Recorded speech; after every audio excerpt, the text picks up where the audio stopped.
Collisions का मतलब होता है टकराव, ठीक है। मतलब एक बॉडी अगर दूसरी बॉडी के साथ टकराती है तो उसकी प्रेजेंस क्या होती है, अफेक्ट हो जाती है। इसी चीज़ को बेसिकली हम लोग बोलते हैं कोलिजन्स, ठीक है। जैसे कि आप लोग एक रूम के अंदर हो, बहुत सारे बच्चे हो एक ही रूम के अंदर, ठीक है। और जैसे ही जब स्कूल में क्लासरूम में, ठीक है, जैसे ही छुट्टी होती है तो आप लोग क्या है, रूम के अंदर आपने रश किया हुआ है, जैसे ही आप डोर से बाहर निकलने की कोशिश करते हो सब एकदम से वहाँ टकराव हो जाता है एक दूसरे के साथ, और एकदम से गेट से बाहर निकलते सब इधर उधर भाग जाते हैं, ठीक है। तो एक मतलब टकराव होने के कारण क्या हो रहा है कि उनकी बॉडी जो है वो अफेक्ट हो रही है, ठीक है। इसी चीज़ को हम लोग क्या बोलते हैं, कोलिजन्स बोलते हैं। तो बेसिकली ये दो टाइप की होती है, elastic collisions and in elastic collisions. Elastic collisions का मतलब होता है जिसके अंदर हमारे पास लीनियर मोमेंटम, टोटल एनर्जी और काइनेटिक एनर्जी, ये तीनों चीज़ें कांस्टेंट रहती है, ठीक है। उस कोलिजन को बोलते हैं इलास्टिक कोलिजन्स। बट हम लोगों के जो डेली लाइफ के अंदर किसी भी तरह की कोलिजन जो है वो इलास्टिक कोलिजन नहीं होती। सिर्फ और सिर्फ एटॉमिक लेवल पे जो कोलिजन्स होती है उनको हम लोग बोलते हैं इलास्टिक कोलिजन्स, क्योंकि यहाँ पे डेली लाइफ में काइनेटिक एनर्जी कंजर्व नहीं रहती, ठीक है। उसके बाद आता है in elastic collision. In elastic collisions के अंदर क्या होता है, जिसके अंदर हमारे पास लीनियर मोमेंटम और टोटल एनर्जी कंजर्व रहती है बट काइनेटिक एनर्जी कंजर्व नहीं रहती। डेली लाइफ में जितनी भी कोलिजन्स होती है they all are inelastic collisions, ठीक है। फिर नेक्स्ट आता है हमारे पास coefficient of restitution.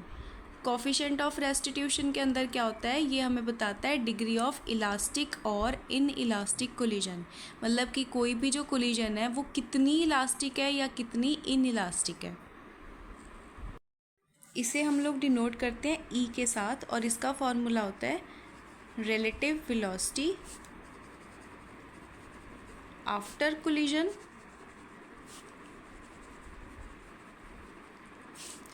Over relative velocity before collision।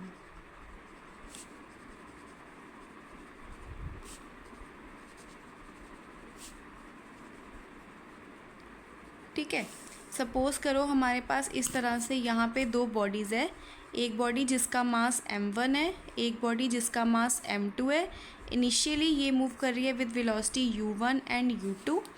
जैसे ही दोनों टकराती है m1 और m2, ठीक है, दोनों टकराने के बाद क्या हुआ, इन दोनों की वेलोसिटी हो गई चेंज, v1 और v2, ठीक है। तो अब ये क्या कहता है हमारे पास, E जो है relative velocity after collision over relative velocity before collision.